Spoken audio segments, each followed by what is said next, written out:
Alright, what's going on, boys? Back with a brand new video. This is my first settings video in like 5, almost 6 months, I believe. So I haven't done one since MW3 first dropped, and it's been like, I think, coming up on 6 months. So, anyways, here is my current Season 3 Reloaded settings.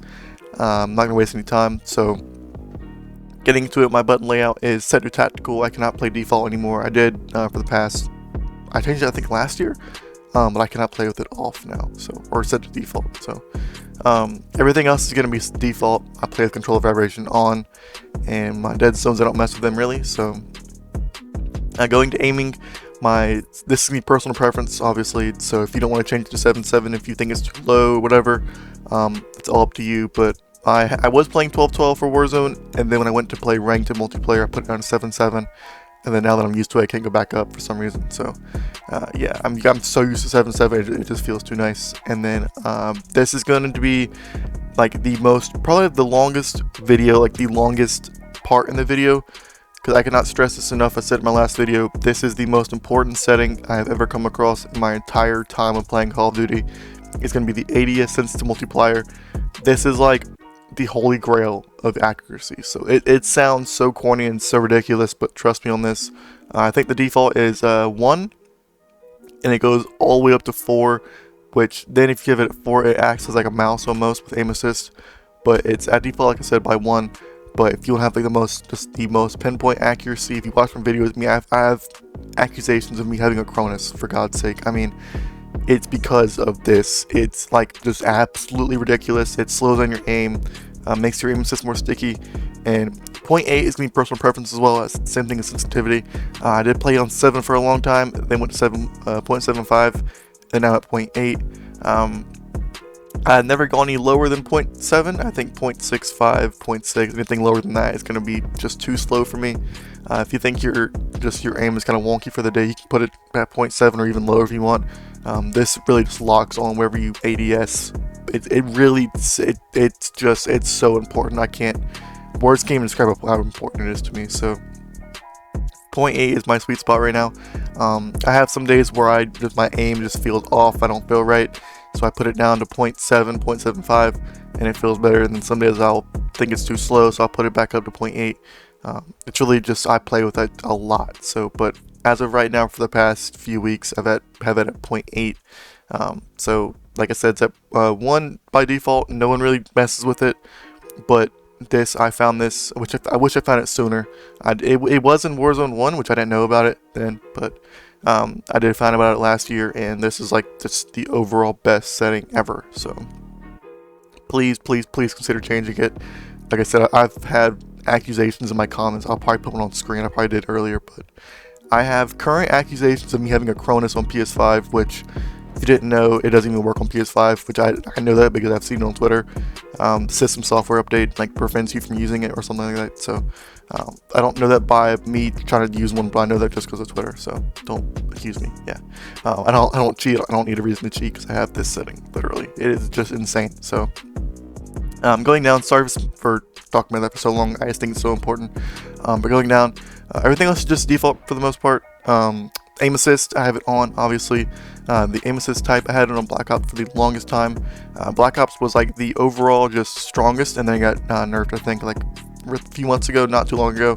So everyone's back to default now.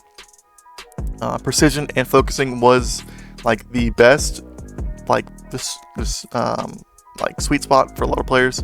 And then everyone stopped using it for some reason. So just overall, everyone for right now uses default. So going down, everything else is just set to default as well. I don't really change anything else. As this video is being uploaded, sorry if I stutter and stuff like that. I'm trying to do this in one take, not make a lot of cuts, which I probably will anyways. But it is currently May 3rd, almost 1 o'clock in the morning because I'm stupid. But for some reason, the newest bug in Season 3 Reloaded, you can't reload and sprint at the same time in Warzone, at least.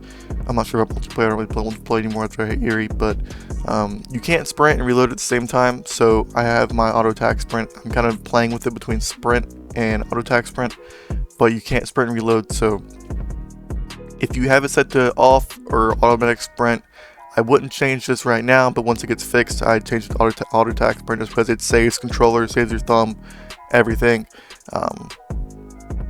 So yeah, I consider changing this once it gets fixed, once a bug gets fixed, but for now, if you don't have it changed, then just leave it.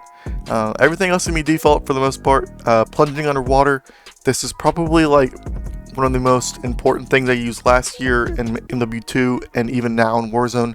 I'll put a video on screen of what it does, but basically whenever you jump out of the water, you mantle on top of like the ledge jumping out of, if that makes any sense.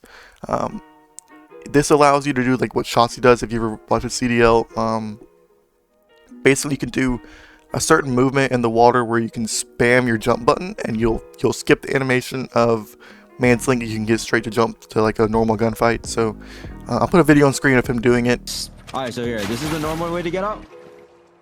Yeah. Right, that's the normal way. This is the, we call this the Dory way. What's it again? Wait, what? But yeah, going down, everything else is pretty much just default. I think the most important thing going down is going to be the armor plate behavior. I think this is set to default is the apply all. Apply one, obviously it applies one once you hold square or hold a triangle or hold Y, whatever console you're on. But above that, it's going to be tap to interact.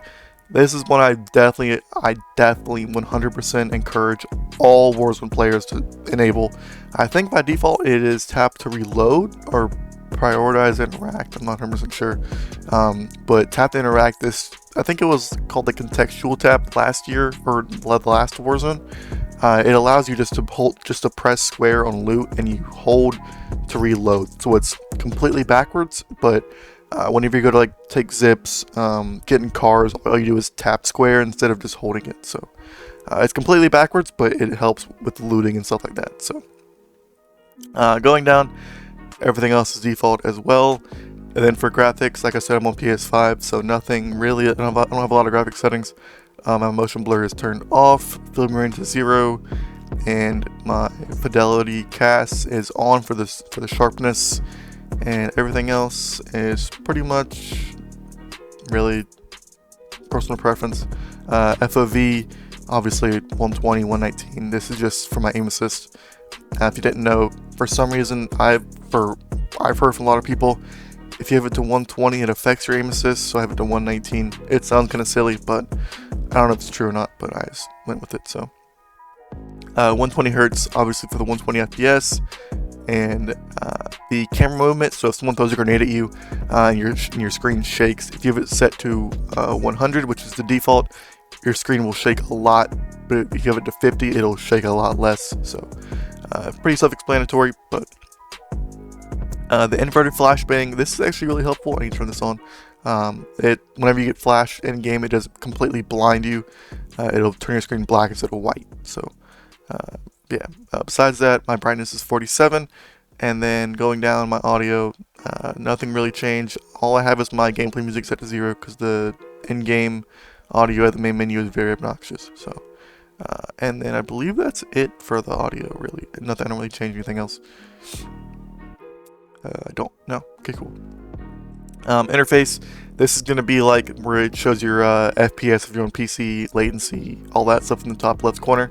I think all I have right now is my my clock, my server latency, packet loss, and I think that's it currently. Yeah.